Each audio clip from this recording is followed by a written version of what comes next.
뭐 한 경기 한 경기 이겨야 된다는 마음으로 생각하면 더 편하게 게임할 텐데 지면 안 된다는 마음으로 뭔가 게임하는 것 같아요. 생강전도 가까워지고 그냥 뭔가 3경기 되면 부담감도 심해지고 결국엔 한타 가는데 한타는 약간 운이라고 생각하거든요. 어느 쪽에서 되게 럭키한 스킬을 맞춘다든지 약간 이런 식이라서 약간 이번 시즌은 불행하지 않나 저희가. Well, we'll see how EnVy cope right now because we're headed into that Game 3 scenario that Lyra was talking about. Yeah, the Game 3 mentality can really hit you long term, and there are things in this game that break in somewhat hard-to-control ways, but EnVy does have some pretty identifiable weaknesses, I would say, in the later game. They have poor vision control, they face check off, and they're not making cohesive plays, and they need to be able to do those things to avoid a guaranteed spot in the promotion tournament, which is what happens to either of the teams who lose here. That's true. We are now at very high stakes LCS situation because the loser is going out and will have to play for their spot.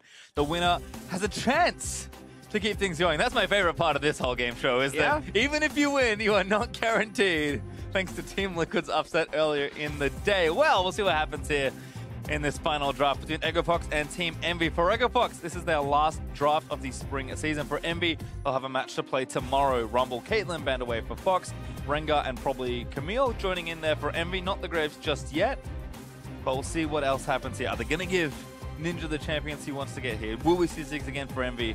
A lot of questions, but for right now, there's the Ziggs ban. I think that's a smart ban, since Ziggs is what really accelerated that game to completion for EnVy. Well, Graves banned for EnVy, so leaving Lulu open, leaving also some of the other reasonable power picks open, but EchoFox kind of do the simple thing and take away the Lulu. It looks like Varus instantly there for Apollo, and Lyra might just take a strong jungle. Elysian's there, but is a very good Elise player.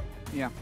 We've even seen Elise bans against Lyra, which is why they lock it in here. They hovered for a little bit longer than I expected to, just because of the way the last draft phase went, where it was basically instantaneous lock-ins. Well, I think EnVy just, again, coming in with a plan. They don't have the Ziggs comp built anymore, but I'm sure they've got at least one other plan. They were very quick to decide their picks in Game 1. This comp is already kind of shaping up in a similar looking way. Yeah, and there's not a huge amount of jungle bans either. So you would expect something like Elise or Kha'Zix for Cadian, but having the Lulu Ashe together, I think, is good for EchoFox. Certainly is. I mean, Lulu has won both games so far. Definitely been one of those champions in the North American LCS that has just risen in priority and seems to just do so well.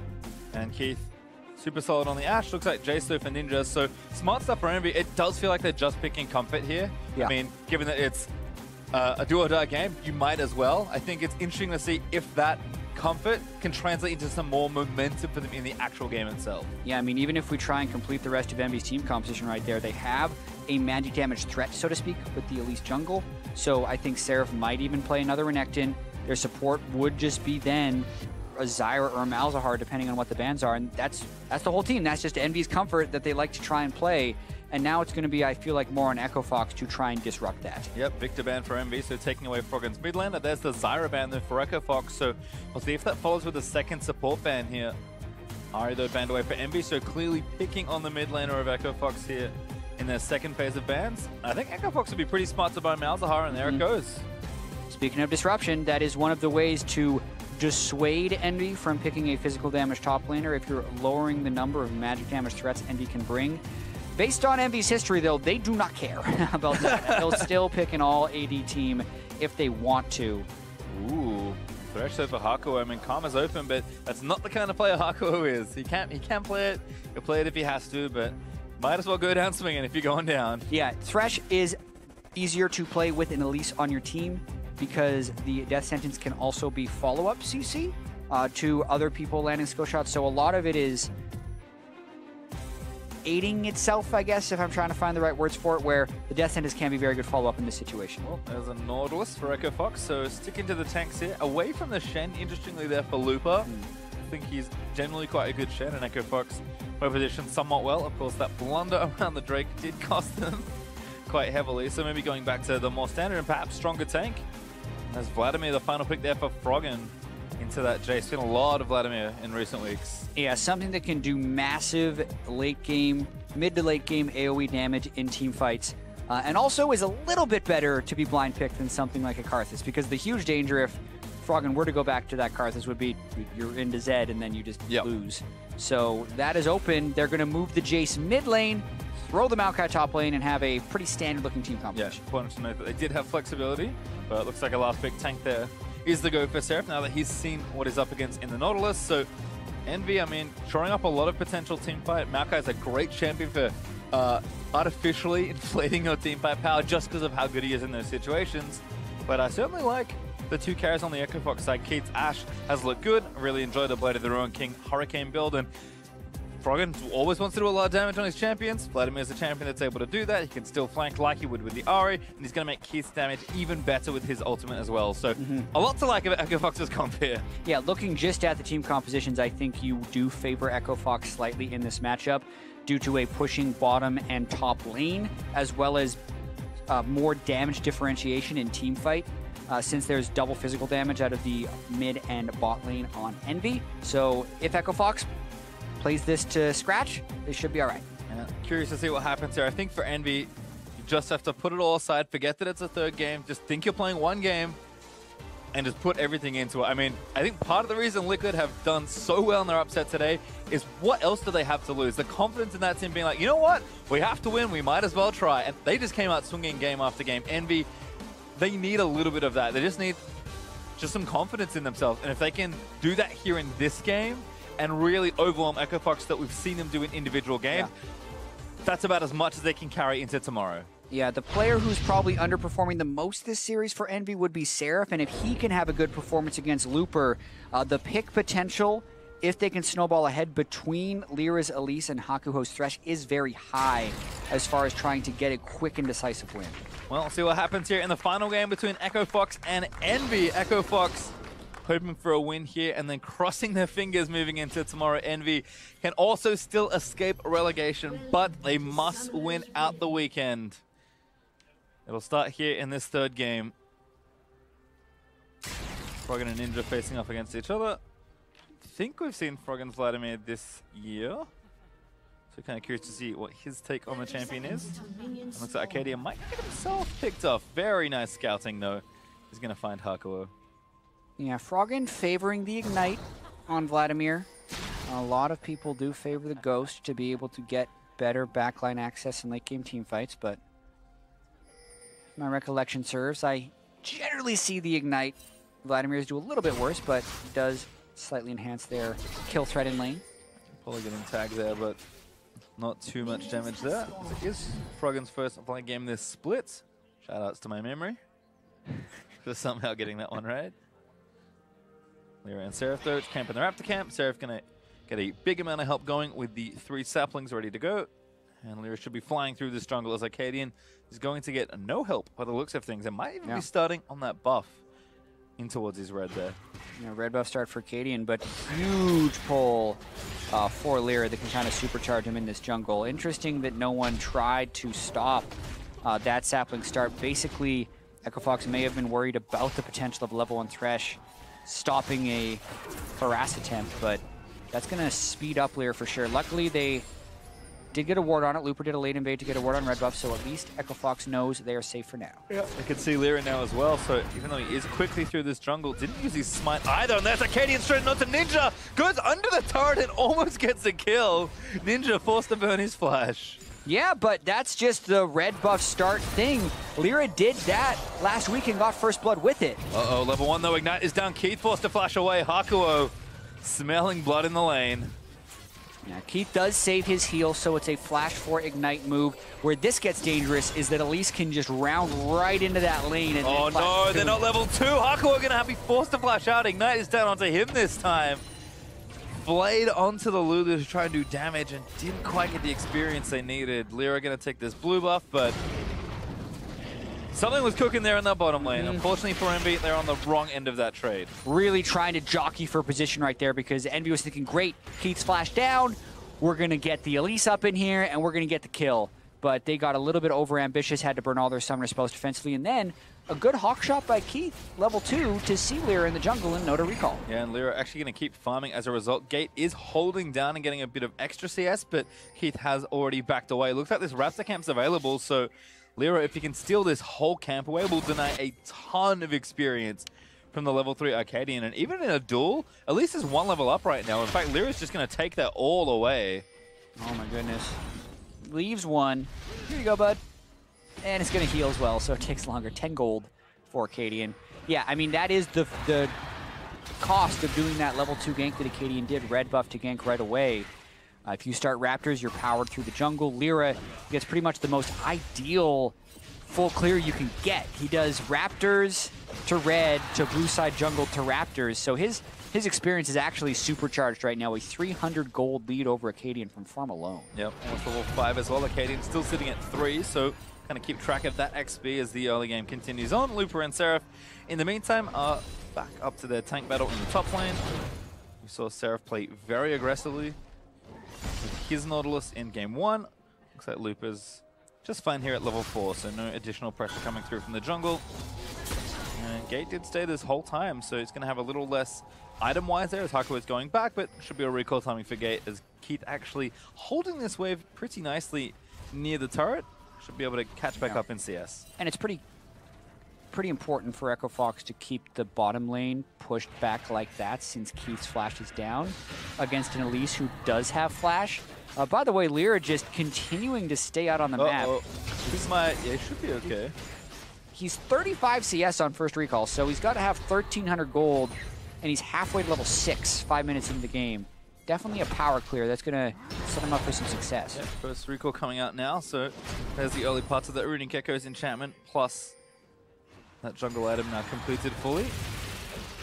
Arcadian is kind of looking towards mid, hoping to find maybe a pick onto Ninja, but Ninja pretty safe, Froggen playing up, and actually with a very healthy CS lead after that early pressures. They can kind of see what's been happening, even though Arcadian fell behind in the jungle. Exactly. We've been talking about the cost of Arcadian for Arcadian, but now we're seeing the cost for Ninja to have to burn flash and that much health that early in the lane. He's had a hard time recovering against Froggen, and especially since Froggen has Ignite, he has that increased kill threat, which is, I think, led to extend that CS advantage.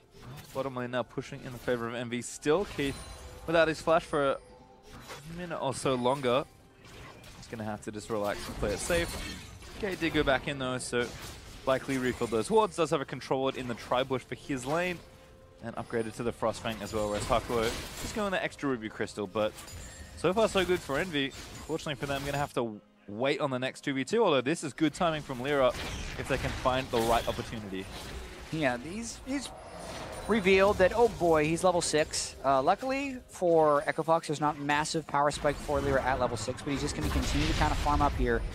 If he would be able to get a jungle invade in, he would really be able to exert some will over to Arcadian. So Arcadian really does need to focus on just getting these camps down while they're there. Otherwise, he could fall really far behind. Yeah, you can see Lyra is waiting for Froggen here, but Froggen actually playing nicely now with his jungler behind him. Going to sneak into this brush. Might even catch Lyra blind. And Ninja going to walk too far forward. He face checks. He gets teammate play. Arcadian flashes in. But Lyra comes around with the Cocoon. First blood over to Lyra. Froggen uses the pull. Ninja, though, stays alive and key gold onto EnVy's jungler. Lyra has gotten so many kills off of counter ganks in the early game. Another one comes through here. I believe they spotted Arcadian entering the brush from a river ward, but still, nice execution to be able to pick that one up. Another aggressive play there from Hakuo, but Gate firing back. Gets the maximum charges up his Frostfang, although nice trade onto Keith from Apollo. Kind of using the much changed Varus and getting those Blight stacks procced. Froggen chilling out in lane for a little while longer. Let's have the Revolver built already, so we'll be going for that very standard Proto belt first, but just going to hang out, keep farming. Ninja again forced back, but things should get better, especially if Lyra maybe revisits the lane just one more time to alleviate just a bit more pressure. Yeah, Hex Drinker completed for Ninja. It helps him with a lot of the harass issues. Has gone refillable. Cook in. That was juicy from Hakuo. Now Kate going to take maybe too much. EnVy going to win the 2v2. Keith still trying to fight it up. Flashes forward with the heal. May not save him. Keith is able to get the next kill. And EnVy almost made it look amazing. Yeah, and what's funny here is Keith wins this trade. Even though EnVy are the ones who got the initial kill, this is often why you say don't focus the support, because as soon as Gate got hit by that hook, Keith went to damage Apollo, immediately And then once he eliminated him from that, he got to take a wave afterwards. So not only does he get the kill, he gets the experience afterwards, and the 1-for-1 trade favors Echo Fox. Yep, he's level 6 now as well, so it doesn't matter too much here, but we'll watch this one again. Great hook to start it off from Hakuo. Yeah, really good hook, and they can win this trade without necessarily all-inning if Apollo plays back a little bit more and doesn't take so much damage from Keith. But Keith does the right thing here and fully focuses Apollo to get the kill back, and then he can pick up the wave afterwards. Yep, really nice stuff there from Keith. So an uneven trade, despite that initial kill there for Echo Fox. Looper does manage to tag Seraph with the hook, get some Riptide damage back down, but Seraph with a slight CS deficit. Things are going perfectly fine there in the top lane. As Hawkshot once again breezes by Ninja, who's trying to get out of this lane and into the side lanes to influence, maybe get some more damage down, but Froggen is pushing the wave up aggressively and still holding a really good CS lead. Yeah, and when he gets the Proto Belt is when his kill threat's going to come in a little bit higher. Level 9 also a great point for the Vladimir. At least he can get all of his points in queue and really lower that cooldown substantially. Who's Lyra though into the bottom lane, so trying to turn things around even more. Hakuo should have the Lantern ready, and Apollo's got the ultimate. They should know what's up. Keith doesn't quite have a flash, or he's going to get tied up. Hook from Hakuo is true, and Apollo gets the kill. And they're going to go for Ninja right here. Cadian straight in onto it, although doesn't have the kick to really all in for it. Had the ultimate, but couldn't get behind Ninja. And that's the gank that Echo Fox was worried about at level 2 once Keith's flash was down. That remains a threat. When your flash is down against an Elise Thresh lane, they will just get to you. And Echo Fox could not keep the wave in the right spot to get picked off there. Again roaming mid, but Froggen's already back. Looks like he does have enough money for the Proto Belt, so picks that one up now. But Lyra going to start the Infernal Drake here for EnVy. This is much more the pace of the early games we expect. Lyra got that big CS lead, was able to take down the camps, and finally orchestrates 2 good-looking ganks and is now taking objectives for his team. Yeah, Infernal Drake going to be good since they have pretty much 3 people that are going to be building the attack damage or the ability power in the Elise, Jace, and Varus. Not to mention they're trying to snowball off of their pick champions. They can set up with the Elise and the Thresh, and if Apollo is then fed after that, it gives them much better cleanup. Froggen though continuing to mount a healthy CS lead versus Ninja, just free pushing this lane. I mean, Ninja, he wants to leave because he knows 1v1 things aren't going too well, but every roam attempt that fails puts him further behind. But EnVy interested to play to the strong side of the map. And EnVy might consider turret diving this. They know the summoner spells are still down and they can land any of the 3 CCs, the Varus ultimate, the Thresh hook, or the Cocoon for kill threat. And if they don't, they can just take down the turret and once again collect the first turret in 3 games in this series. Apollo gets full solo gold. They're investing heavily into this Varus. Yeah, so they're good at that. Yes. We definitely know that. These are the steps that EnVy have practiced very well. Do they know the rest of the dance, chat? That's the issue. Yeah, and in this game, it always changes what they need to execute on, and it's going to be a real struggle, I feel like, because so much of their holes have been in late game vision control and having people getting picked off. And in order to get the picks late game with the Elise and the Thresh, they need to have the good late game vision control. So that's where they have struggled, and that's where this lead is not safe. No lead is safe, but certainly not one like this. Although 2,000 gold up for EnVy is going to feel good as they're off to another good early game. Ninja still keeping back Froggen, but just woefully behind in CS still. And maybe Froggen thinks, you know what? Maybe I get out of this lane, start influencing other side lanes. I mean, at some point, Vladimir is going to become a very potent split pusher as well. Yeah, Froggen does love to get the side lanes. Potent team fighter. Vladimir is potent right now, just in the game, especially when he starts getting farmed up. And it's going to be pretty difficult for the Jason, the Varus, to have meaningful defense against him as well, or meaningful mobility against him if Froggen can get the right angle. Yeah, Froggen again just playing up. Proto Belt's in just to try and get the Q down. Lands it, and that gate's there to protect him. Ninja doesn't chase too far forward, but Froggen, that's awfully cheeky. Arrow gonna miss. Oh! Ninja gonna live. People were not expecting Ninja to run that far forward. They're like, surely he's scared of the Vladimir. But he runs so far forward that Keith shoots the arrow behind him. What was another miss? 3-man roam attempt, excuse me, from Echo Fox. All but Looper wasn't there as Acadian going to get hooked up by Hakuo. Boxes up. Wild Growth is down, but Acadian played back in. Froggen also eats it, but Hakuo already down. Chain Corruption landed onto Acadian, but he's going to live with the help of Keith's heal. damage everyone to keep it. Ninja just not there in time, and that's turned around as a teleport's coming in for Looper. Froggen flashing in, gets the Proto Belt down into the pool, but EnVy need to run out. They know Looper's there. Seraph cancels his TP, knowing that the play is over. Right, so now Seraph's going to have that advantage in the top lane.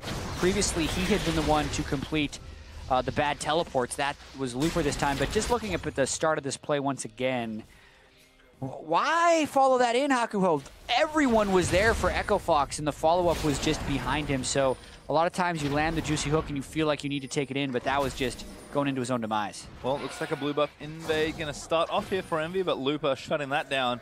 Might even get something started here onto Seraph. Cocoon's going to miss, but Looper does not bother using that hook. Instead, they'll fall back and make sure they get the blue buff. Yeah, taking a closer look at the minimap right here, I mean, his AD is way in the bot lane, and he doesn't even leave him a lantern to hop in with.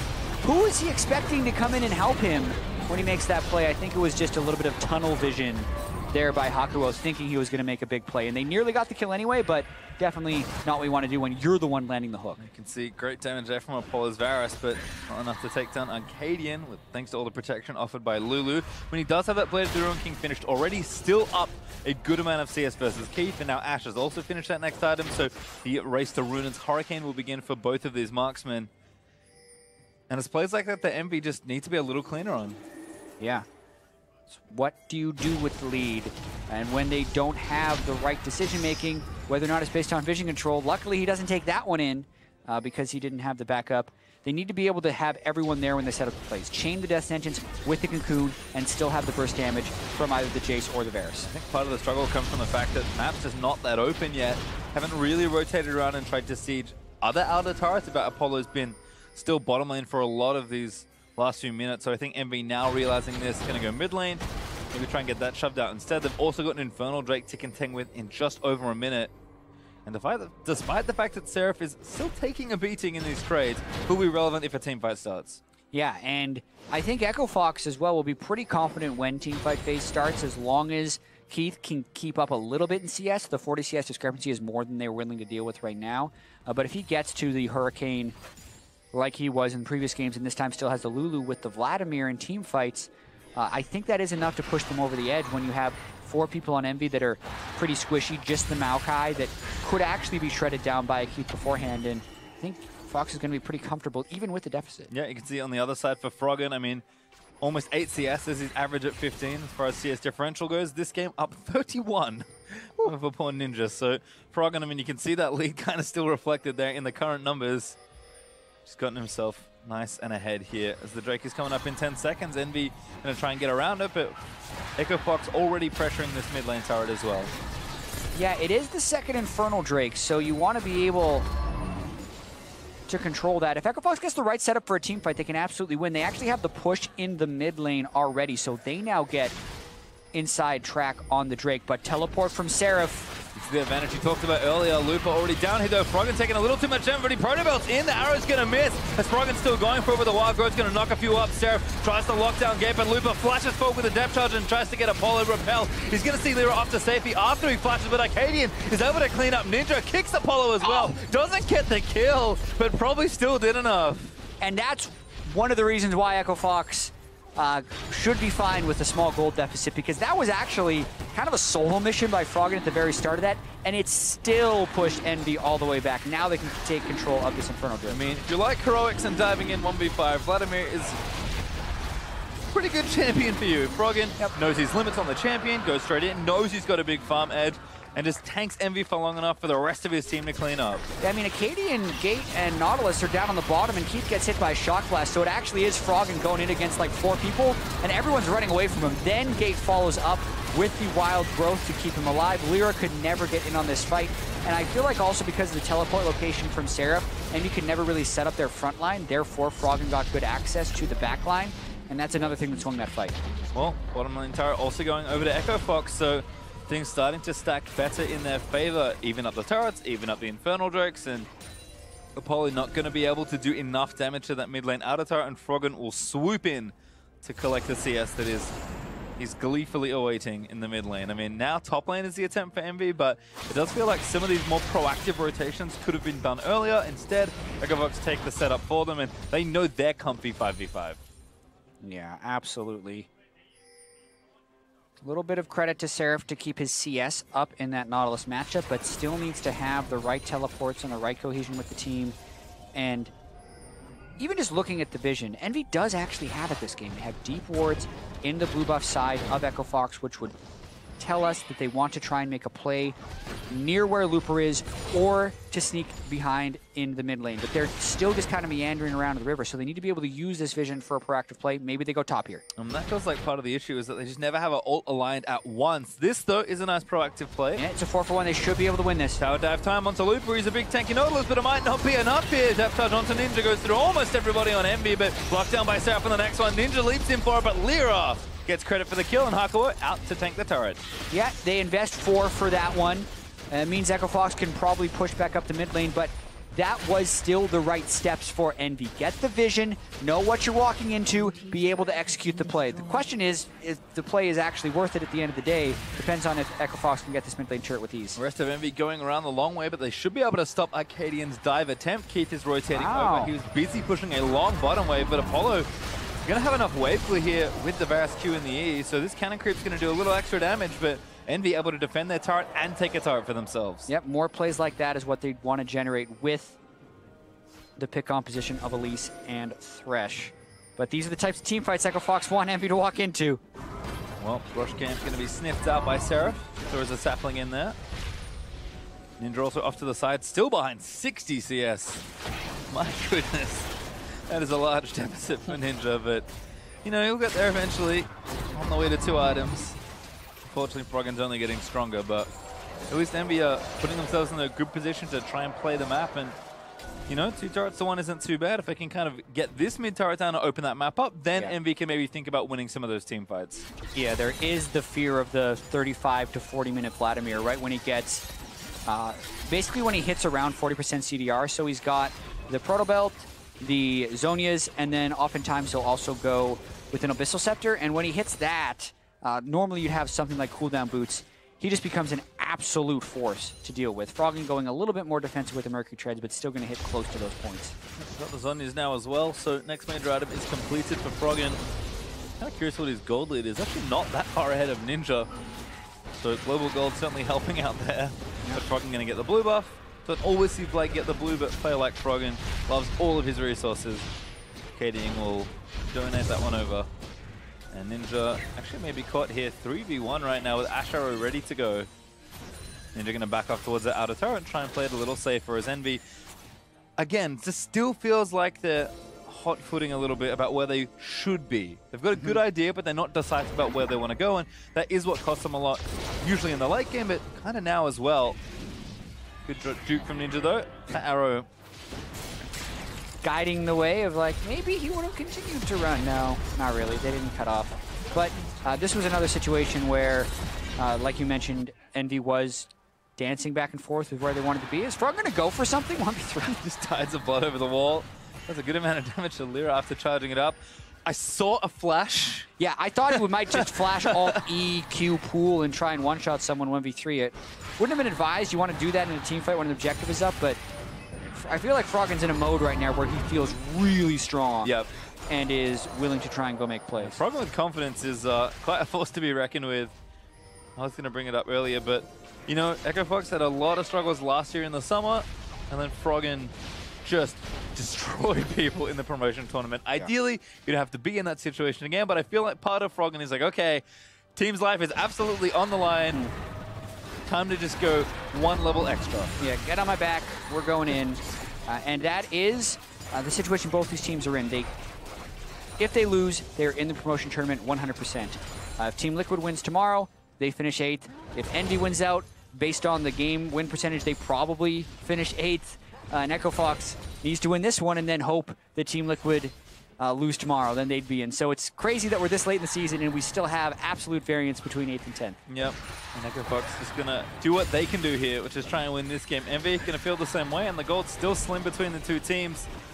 Almost even as far as overall objectives go. Maybe the next Infernal Drake can break this stalemate. 15 seconds till that one, and I'm just waiting for Froggen to go absolutely nuts in a team fight. And that's what they want, but they need to get Looper in the right spot so they don't get initiated on too early. EnVy have so many fight starters that they would want to get, or they want to be able to see C-Lock Froggen. Ooh, Seraph actually caught there by Looper. Hook back from Arco. Box has started as well. Wild Growth, though, gets actually a good amount of damage. But Looper is going to fall. Now he flashes out of the way, and Froggen dives straight into the backline. Apollo wants to get out of the way, but Froggen burns his notice to buy a bit more time. Ninja tag by now there from Asher. Seraph is trying to take the rest of him. Ninja now knocking back Arcadian, and he flashes out to safety. Seraph trying to chase it down, but Ninja goes down to Keith. Make it a double there for the Ash. Echo Fox come out on top in the team fight. And we were expecting them to win team fights, but that one was a little bit wacky. Froggen actually fooled Zonia's before he cast his ultimate. Oftentimes you'll see the Vladimir pattern be ult first, pool or Zonia's until you can get the heal back. So a little bit dicey there, but even with that, they win the fight and take the Drake. Well, Lupa almost went down to the damage as Lyra looks for the assassination. Right. Turret's going to fall down. Froggen chasing him with the Proto-Bar. Doesn't get himself hooked over to Apollo. He's going to reduce some of that healing flay down after the flash from Hakuo. And Apollo gets Froggen. Yeah, a couple of weird decisions at the very end of the turret. Going right there. Lyra shouldn't have flashed. Froggen shouldn't have followed. But here, tank v tank. Let's go. Froggen really far back because he was actually shoving up the mid lane as Looper goes for that engage. So that's already desynced. But then you watch, even though Froggen is a little bit desynced with their abilities, he's zoning all of EnVy and allowing Keith to free hit. So Keith switches targets on a Ninja as Ninja goes for the execute, and then is kind of this gifted Seraph who came in afterwards. Still pretty good DPS through him throughout the fight. This is a thing. This is the EnVy Classic, apparently. 50-50 Baron here. Let's go. Lupa already Froggen's around. dead. Arcadian's here as well. Who's going to get it? Arcadian going to dive in for it. He does get the Baron away from them.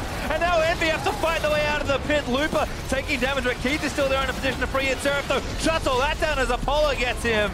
Lyra on a killing spree as EnVy get a couple kills, but that was not worth the Baron. Yeah, they do give up the Baron, but I understand the play. Froggen's dead. They're not winning team fights with a Vladimir alive, so please, desperation, give me the Baron.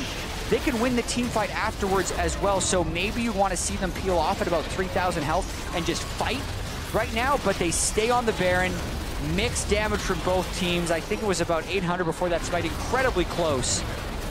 So I don't blame Lyra for not being able to secure that one, but when the ensuing fight happens, you can see it is actually a 5v4. So EnVy does win it fairly handily, gets the 2 kills, but at the cost of Baron, the goal is actually closer than it started. I appreciate the gusto for EnVy go in towards the Baron pit. Because like I said, this is a team that just struggles to find any sort of proactive play in a ton of situations. If your only play in a desperate looking situation, and look, this game is much closer than this sort of Baron was necessary, but if your only play is rush towards the Baron and falls to 50-50, well, at least you have a play. Yeah, and I agree with you in the fact that this game feels really, or can feel really close with the gold being so even. But I wonder about the mentality of EnVy losing so many game 3s, knowing they get it in their head, thinking they just can't seem to win these. And then when they're experiencing these fights and Vladimir is just pushing them around, they're thinking, man, we're really in a lot of trouble right now. We have to make something happen. They go for that overreach and ends up giving Baron to 3 people on Echo Fox. And I think assuming that this Baron doesn't do too much damage, I guess we'll see how much work Echo Fox can do with it. But if, you know, the Baron comes out, maybe there's a couple turrets, but the game does stay even. Do EnVy still say, okay, next Baron comes up, next moment we find, we start a team fight. Echo Fox instead, though, looking for their proactive play. Great chain of corruption from Apollo. Needs to click the lance and gets out of the polymorph and zips away to safety. Arcadian gonna miss that Q, but Echo Fox push him in instead. Yeah, Ninja's in bottom lane without a teleport, so a bunch of turrets can go to Echo Fox now. Not ideal. Definitely not. Echo Fox gonna take one, might get a very quick second one. Ninja finally back. Have to rush down there ASAP, but yeah, Baron buff still on. More than enough members. Cocoon gonna miss. Hook lands under Looper. EnVy gonna start a fight. Seraph blocks up Looper on the front line, but he gets Wild Growth in as Froggen dives straight for the back line with a 4-man Hemo Plague. Redemption down to reset it all. But there's a bit of AoE damage. Lyra tags Looper with the Cocoon, but EnVy get no kills. And Fox get what they came for. They knock down the inhibitor turret. Yeah, they do back off before the inhibitor because Froggen had expended his ultimate as well as Gate and Looper, so they didn't want to stick around for too much of an extended fight. Question is, what does EnVy get back? Because we know EnVy's in this mode where they're trying to get something back after each play. 4 people pushing mid lane for EnVy now. Well, it looks like Ninja's going to have to go and answer Froggen in the top lane. But might be able to take a tier 2 here. Going to clear out some vision. EnVy instead just kind of fall back, maybe looking bottom lane. There's a wave already prepping down towards that side of the map.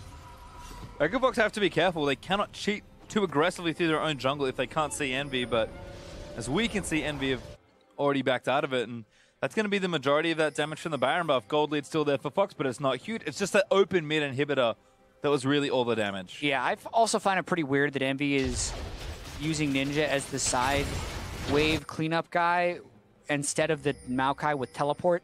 They've kind of been caught unawares a few times when he's on a side lane and can't immediately match. Not to mention, if they're going to be trying to make a power push towards the turret, you want the Jace there to kill the turret.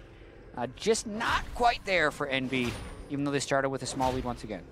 Well, Control Ward going to get taken up by Looper, just kind of waiting for the wave as he's going to walk back towards it. In fact, maybe Keith goes to pick that one up, wanting a bit of extra CS for himself. You can see 3.5 items done for Apollo already.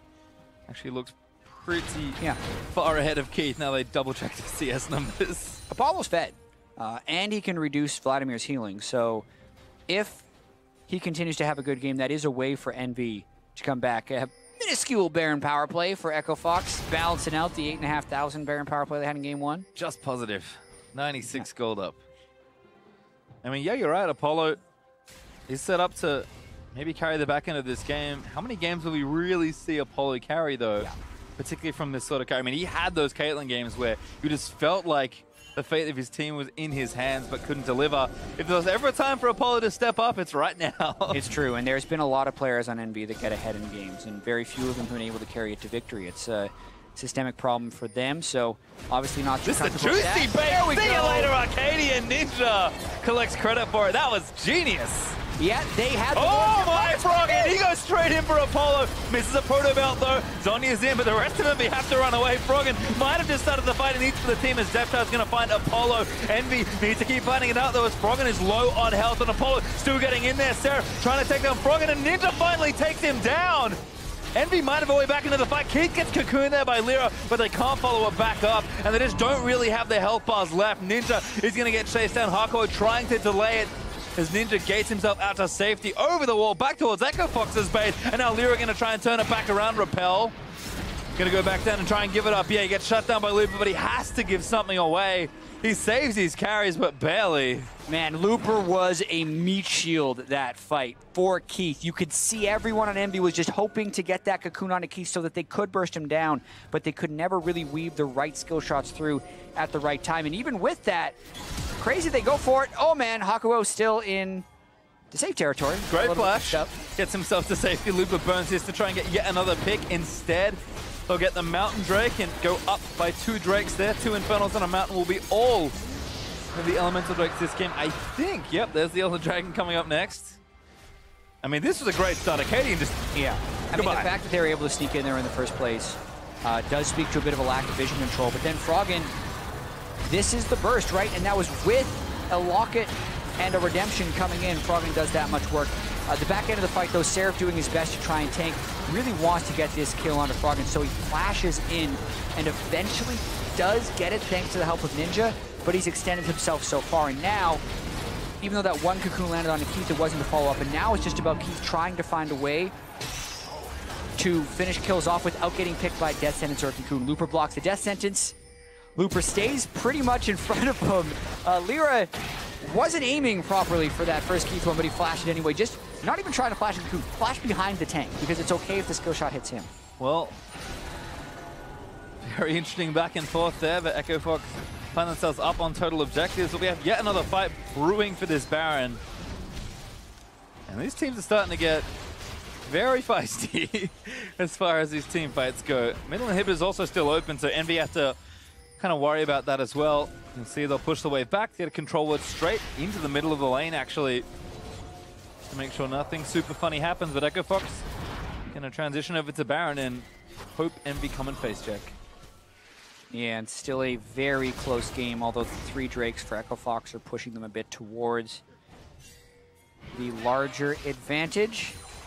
EnVy is set up well here with the side lanes also, so as far as, you know, doing the steps in the right order, this is kind of what EnVy wants to be doing, but unfortunately, it doesn't matter how good your macro is. Sometimes it's just about, hey, we need to win a team fight, and EnVy going to have to win at least one more. And EnVy have a lot of gold in their pockets right now as well. 1,400 on Apollo, 1,200 on Ninja. Dangerous times to be posturing around the Baron pit when they're close to those item breakpoints that can really push you over the edge of damage multiplication as well. So a difficult situation for them to be in right now, even though they have the minion waves, which should theoretically buy them time to shop.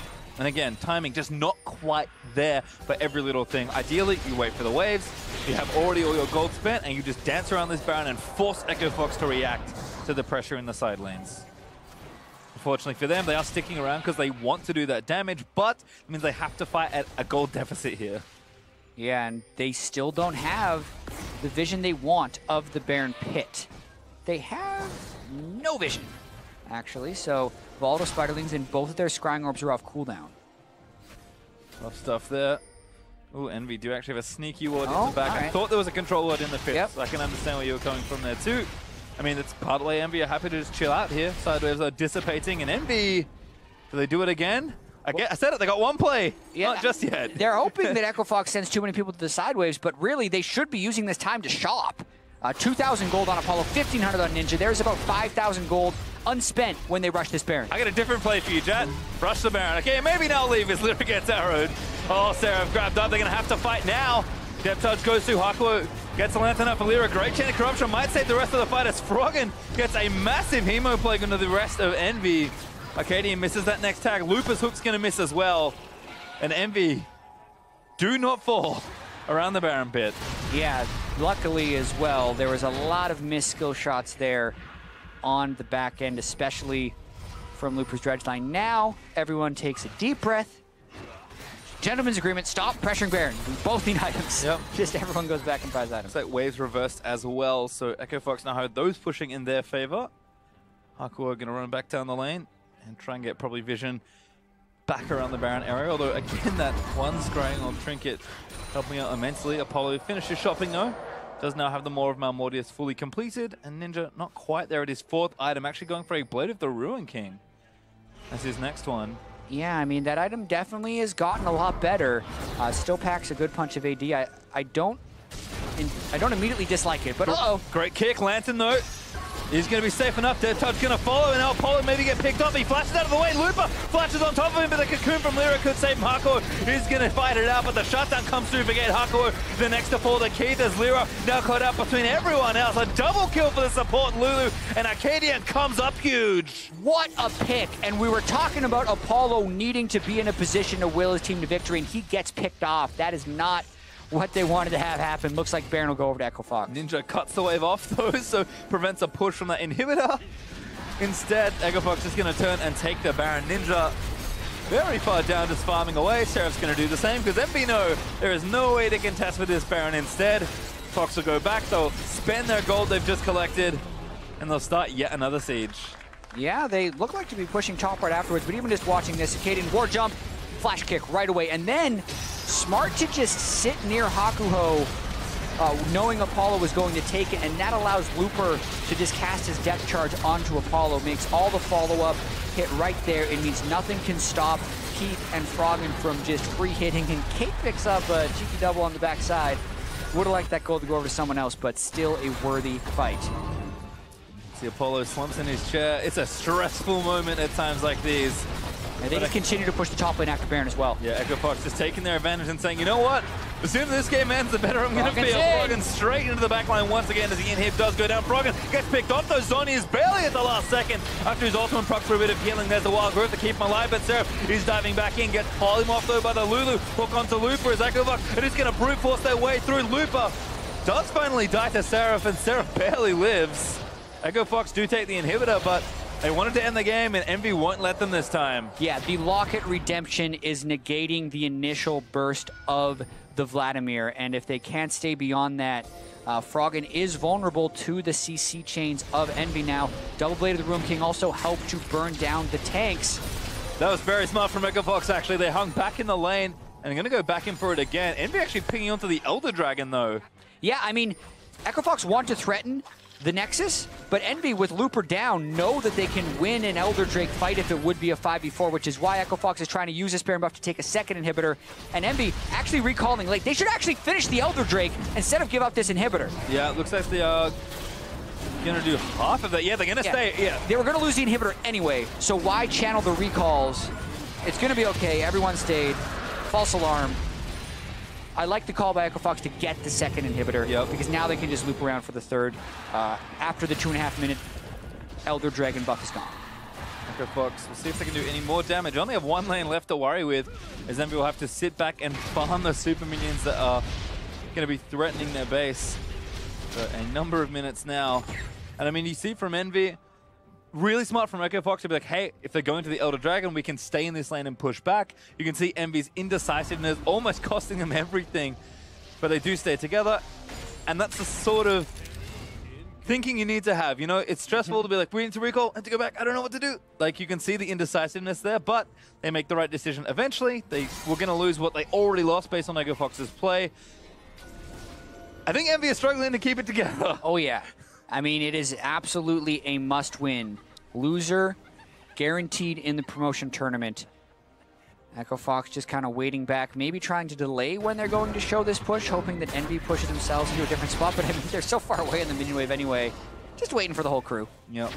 So Froggen and Lupa are the ones lagging behind, but shouldn't be too much trouble. EnVy going to move out to meet them, but have to make sure they've got the super minion waves in the right spots here, because Echo Fox know they can be patient here. And you can see again, they're just kind of leapfrogging their way up the lane, but EnVy trying to scout out their own brushes as well. Yeah, EnVy have a little bit of time until the super minions crash into their Nexus turrets. EnVy doesn't have a spectacular wave clear champion like a Sivir or Nazir, but the Hurricane will be pretty good for the Varus. They do have to just fall back though, and they will need to defend these turrets, and that's why Echo Fox kind of biding their time, essentially able to dodge all of the Elder Dragon time. Yep. See Baron buffs wearing off as well, but Elder Dragon should follow pretty shortly afterward. It's got less than a quarter of its duration left. So there's the arrow out, not going to hit anyone, but might as well threaten. And you can see Ninja is forced back to base here. Seraph with the teleport sitting mid lane defending those waves, but Ninja's going to have to clear the minions threatening that top lane. At this point, I think this turret is, you just have to give it away. EnVy know this is not where they want to have their last fight. Definitely dead, but they may have to have their last fight here if they can get the right initiation onto Keith. There's double Guardian Angel on Echo Fox. With the Varus and the Jace, they can wave clear the non-Baron minions if they have the Jace and the Varus there, which is easier said than done with 2 Ace of Supers. Yep. See if they can do it with just the Varus, perhaps, because Ninja is sticking back and killing the super minions that are threatening their Nexus. Echo Fox just again have to play it patiently. Eventually the super minions are going to come through. And this turret not in position to try and defend right now. Varus isn't even there. There's Ninja. But Lyra also coming back off the fountain, running back towards the bottom lane.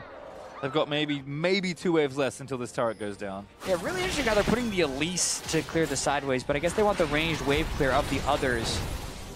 Ninja really sneaking a shot there that actually does clear even more minions. Bit of poke onto Froggen as well, so not too bad. But again, Echo Fox, this might be the way if they break this turret down. Poke's going to miss there from Hakuo. They kind of have to go now. EnVy are in position, but there's the depth charge out already onto Apollo. They need to just kill the AD as there's Froggen straight in onto the backline. Redemption down to heal him, but Froggen took a lot of damage there. Turret's going to go down now. Lupa's going to be the one hooked up, and Seraph is going to lock him down. The Wild Goat's going to keep him alive for a little while longer, but Lupa, he's getting low. Apollo moved back into the team fight, and that's Froggen able to get that kill. Seraph now dead as well. Now Ninja's trying to run away from the rest of Echo Fox, but this last inhibitor is going to go down. Ninja's getting tagged by Arcadian, and Lupa is just moving forward as Keith going to try and take down the Nexus turrets. There's one. Ninja going to go down. Froggen seals know the kill, and it's actually Arcadian instead. Nexus though now wide open, and Hakuo and Lyra just cannot defend. Echo Fox will take what kills they can, and they'll finally pick up the victory. Gotta hit the Nexus, guys. And they're going to get some kills first, or at least try to. Keith goes down to the turret, but the Nexus falls for Echo Fox. And now all they can do is wait. Yeah, Arcadian clutched another kick onto Apollo at the end of that one in the middle of the fight to really clinch it. And it was a hard-fought series for Echo Fox. I mean, pretty much back and forth the entire way. EnVy again does fall in game 3, but this is what Echo Fox needed to do to stay alive. Now, they're just going to have to nervously sit and wait to see if they have to play in the promotion tournament. Yep, I mean, that's for EnVy. Have to start thinking, you know what, we've got one more match to play, but do whatever you can with it to try to find a bit more form. Look as threatening as you can moving into that promotion tournament. And then see what happens from there. For Echo Fox, it's all smiles right now. It's out of their hands. They won the match they needed to win. Did not pick up their other match, unfortunately for them, this weekend, and that means that tomorrow they face they look on as a surprisingly angry and rampaging Team Liquid fight for their life out of promotion against FlyQuest. So they're expecting a jersey change tomorrow. That's going to be a huge game as well because FlyQuest is still fighting for playoff spot. Echo Fox able to pull out a win. Keith as well had one of his better games for sure, 6-3 and 6 on Ashe. Avoiding the Infinity Edge, I would have loved to see a little bit more damage, but it was what needed to be done in the game, getting that Mercurial Scimitar based on all the CC. And a rare kind of smiling, happy post-game for Echo Fox after the last half of the split did not go the way they wanted. No, again, this is a team that was so good looking in the early weeks of the split. Maybe some inconsistency, but looked like a team that could really even threaten for playoffs quite well. And then they get down to this, and it's like, oh, we might actually still get relegated. So, I mean, winning is nice for them. Again, it's out of their hands. They just have to look on tomorrow and see what happens. But at least getting to what their best chance for a safety spot, given all that's transpired, is good for Echo Fox. Yeah, and it will at the very least give them the confidence as they move towards the promotion tournament, if that ends up being the case. And it is a growing experience for them. I mean, Acadian wraps up his rookie split. Tons of first bloods. He started so strong. There are things for Echo Fox to build on. Froggen as well had some amazing games, but it's been a story for a while, and development actually does take a very long time in sports to try and get this built up towards what would be a playoff team. But, you know, it is nice to end on a win at least. Certainly is. Well, we're going to have a look at the final fight here and just kind of see what happened. I think Arcadian had more than a bit to do with this end of the fight. He had such a good game on Lee Sin. Yeah, exactly. And it's the beginning of this fight was just EnVy kind of hoping to get the initiation, and this is the best they were going to get. Looper took so much damage before the fight had really started, and Froggen was even half health from a shock blast, and they go in while the turret is still up. So they're splitting focus between the turret and the fight. But then it kind of resets based on the redemptions, and it's all about Acadian zipping his way into a ward and another flash kick. Same style of way that he got Apollo beforehand. That eliminates Apollo, gives Echo Fox a ton of confidence, just run right at Ninja, who's the next damage dealer. Froggen takes care of that as Acadian helps out. And I think, was it Gate who picked up another kill on the backside? But Froggen maybe picked up his one kill of the game onto Ninja there. But the Nexus was all but dead. Yeah, and at that point, you know, Echo Fox having some fun celebrating their win. But for more on the player perspective on that series, let's join Captain Flowers, who's got an interview with Fox's mid laner. All right, thank you very much, boys. I'm here with Froggen. That looked like a hard-fought series, but you guys were able to walk away with the win. That sends EnVy into the promotion tournament. It potentially keeps you guys safe from it. How are you feeling after that one? I think it feels good. I mean, a win always feels good, right? I mean, I don't know. It's just like another win. It is another win, but it's also the last win that you guys are going to have. This was your final game of the regular split for spring of 2017. And how do you feel about where Echo Fox is, both yourself personally and the team as a whole? How do you feel about how far you guys have come from the beginning of this split now after having completed it with this match? I think how we started out the start of the split with having really good showings, and then the last part of the split with basically just us getting worse and worse, on really not showing what we have learned. I think I have kind of mixed feelings about it. I feel like we should have improved a lot more than what we did, but I feel like this week was kind of like taking a step back, and like we started working on stuff so we could see improvement again. But yeah, just kind of mixed feelings. Mixed feelings, and there's still, even though your actual regular split is done, Echo Fox has no more games to play, there's still just a little bit more, another question mark remaining, and that's whether or not you guys will be able to finish 8th or whether you're going to be finishing 9th and going to the promotion tournament. That all depends on how the match that Liquid has against FlyQuest goes tomorrow. How do you guys feel about that potential promotion situation? What are you doing to prepare for that? We prepared for it yesterday when we lost against FlyQuest. We gave them some hope so they could win some games again. There you have it, ladies and gentlemen. If you want to figure out how to prepare, the mastermind himself with the advice. All right, Froggen, again, congratulations on the win today. Here's wishing you guys the best of luck if you do end up in the promotion tournament. And now we're going to throw things back over to the analyst desk. Take it away, guys. Thank you very much, Captain Flowers. Echo Fox, Froggen at the helm. They're leading them to the 2-1 victory over EnVy, as was mentioned, keep their hopes of avoiding the promotion tournament alive, but it's not in their hands. And really, that's not the situation you want to be in. You did do the work that was required of you today, and so that's good. But unfortunately for them, it is playing the waiting game tomorrow and hoping that Team Liquid comes out on top over FlyQuest. I mean, it's that feeling that every coach has every game they watch when the fate's not really in their control anymore. Right. Like, you might be able to go in between series and give a little word or two, but if they make the wrong play, it's just out of your control, and you just have to live with it, and that's kind of the situation they are now watching Team Liquid. Are you having some flashbacks right now? Yeah, What's I mean, going on? I've been through some series, all right? I have been through some series.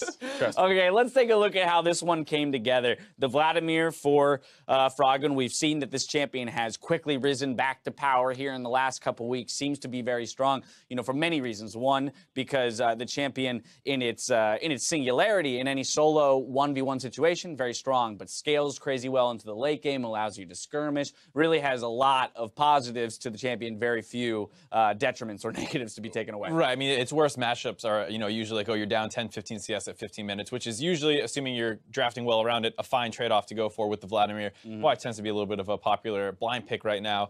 And then also, I think one thing that they did well was give attention to Froggen really early on. We saw the level 2 gank come in from Acadian. It cost him a lot of his jungle. He fell really far behind Lyra in order to do that, but it did secure Froggen that lead in the mid lane, which was very important as the game went on, because the Vladimir pick was really ahead come the mid game, which is often when he's at his strongest. The other big picks that we talked about following game 2 were the Jace and the Ziggs on the side of EnVy. We saw the Ziggs ban come through for Echo Fox saying, hey, we don't want to deal with that again. Still leaving the Jace up. This time, of course, though, having a little bit better of a handle on it, and Ninja not performing quite as well. In part, maybe because, you know, you see this all of a sudden becomes a slightly more AD heavy, you know, team comp. Yes, you've got the Maokai. Yes, you've got the Elise who's building a Leandre. He's trying to get some of that magic damage out, but not quite the same disparity of types of damage. Right, and I think playing against Ziggs is something that a lot of people don't have experience with, because he is such a zone control heavy champion, especially compared to Jace. So if you're looking at one of the two things to remove, and if you're struggling in team situations and executing complicated team fights, having a Ziggs who just throws his ult and his minefield down and makes it hard to fight, right, is much worse to deal with than just say, oh, the Jace poke or the Jace burst is all you really need to worry about. So I can actually understand going to ban out these Ziggs instead of the Jace here, even though it is Ninja's best champion. Playing against the Ziggs can be seen as more difficult. Now, of course, as is seen with these two teams very often through the mid game, a lot of stalling, not a whole lot of action, fighting over the vision, trying to find that opportunity to win the game. 35-30, though, in my opinion, is where the game breaks. Acadian, the catalyst here, on the Lee Sin, getting a sweet pick on Apollo that will ultimately net them a Baron. Right, and they played the vision game well to be able to set up this flank, essentially. There was no good vision for EnVy in the river that allows Acadian to come in from the side, kick Apollo close to the rest of his team. He has the thresh lance to get out, but it's not enough because the Nautilus was there to follow. And as you saw, Ninja wasn't anywhere close involved in this fight. Being able to get that pick off. A good play by Ninja on the tail end of that to cut the minion wave so they don't risk losing the game directly there. But they're still able to grab the Baron off the back of it. That opens them up to start grabbing those inhibitors. You see the gold spike heavily right there. And then once they got close to that 5,000 gold lead again, that's all they needed to really close the game out. And again, that play off the back of Acadian and the follow-up from Looper. The other big team fight, the one that ended the game, was Looper flash auto to lock down Apollo, and with Acadian with the follow-up, ward hop to flash kick to end the game. So it's good to see those two guys within the team fights and those skirmishes kind of starting to work together and off of each other's playmaking. I think that's something that was heavily criticized on the side of Echo Fox, that their front line didn't do a great job of setting things up for the back line. We saw just even on the last game that whiffed flash Shen taunt that came out of Looper. So obviously a much better game here for both of them. And they did tend to have pretty good synergy over the course of the early games. They combined for a lot of kills generally, but getting into those late game team fights, being able to outperform their counterparts was really big over the course of this series. Right, and Acadian on this Lee Sin, again, plays like that are more reminiscent of the Acadian that we saw coming in the first 4 weeks of the split. We're still missing that kind of early game dominance, the first blood king, the guy who can accelerate his team to a victory or to an advantage, right? We're still, you know, you see the glimpses of the mechanical brilliance, but we still haven't seen the whole return of Acadian just yet. He'll still have some time to do that. For the moment, though, I want to now look ahead and forward as we talk about what this means for the entirety of the league. So let's go ahead and take a look at the standings, see how today's matches affected those rankings. Despite their loss today, TSM, they do remain in first place. Cloud9 end the day in second, but could rise to first depending on the result of TSM's match tomorrow against Phoenix 1. FlyQuest, Team Dignitas, and Immortals are still fighting for the final 2 playoff spots, while Team Liquid and Echo Fox can still avoid the promotion tournament depending on their matches tomorrow. We start our final day of the spring split with TSM versus Phoenix 1 for a match that will solidify the top of the standings, followed by FlyQuest taking on Team Liquid in the Battle Arena. And over on NALCS 2, Team Dignitas face Immortals, with the winner of the match securing their spot in the playoffs, and then Counter Logic Gaming will hit the Rift against Team EnVy in the Battle Theater.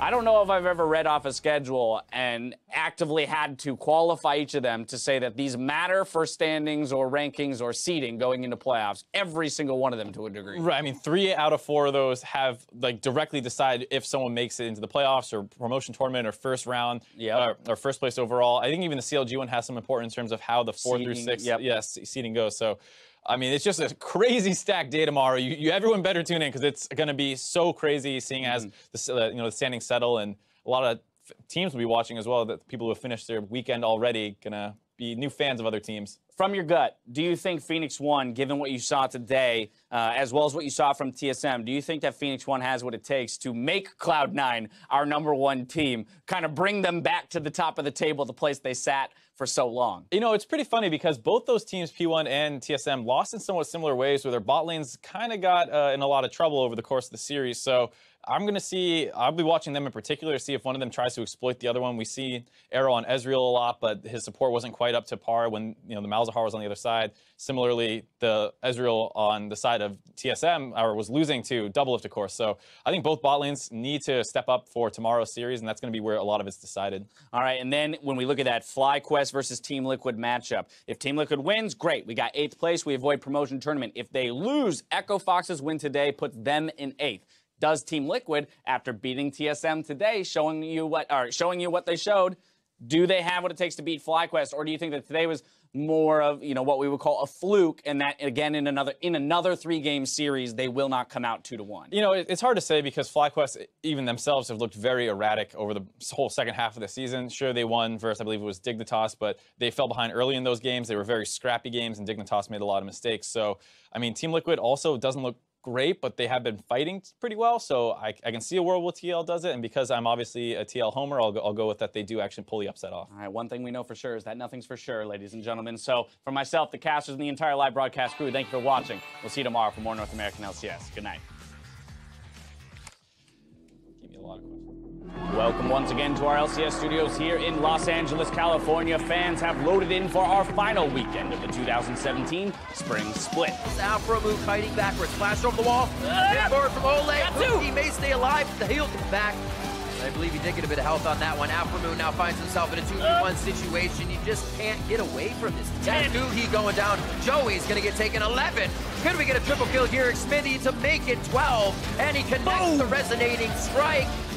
They get the fight baited out, got a juke away from stun, nicely by Sneaky. There's the flash over, they got that kill. Nicely played by the C9 duo.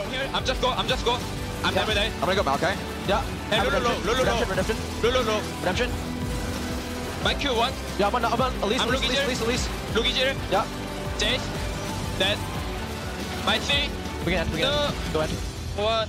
Kill this KD8. Kill this KD8 player. Wait, let us kill out. Kill her. Okay, just waiting. Waiting out. Good job. You should Maokai, and I will do the 3 camps and come top, and we will kill him for first blood. Okay. Lupin, not too much health left, but Seraph does have his flash. Uses it already, but still gets locked in with a Maokai. Knocked back with the Arcane Smash, and Seraph is trying to get out of it, but first blood once again off to Arcadia. Now Apollo maybe get picked off. He flashes out of the way. Lupa flashes on top of him, but the cocoon from Lyra could save Haku. He's going to fight it out, but the shutdown comes through for Gate Haku. The next to fall to Keith as Lyra now caught out between everyone else. A double kill for the support, Lulu. Kill onto Wild Turtle. More damage going to be coming out. GL's got this. Him down. TSM, full retreat. Team Liquid, full victory. Double kill for Doublelift. We can chase. Vlad. I'm dubbing Vlad. Kill Vlad. Now. Kill him now. Kill Vlad now. Go. We did it. We got this. What an upset. TSM will fall to Team Liquid 2-1.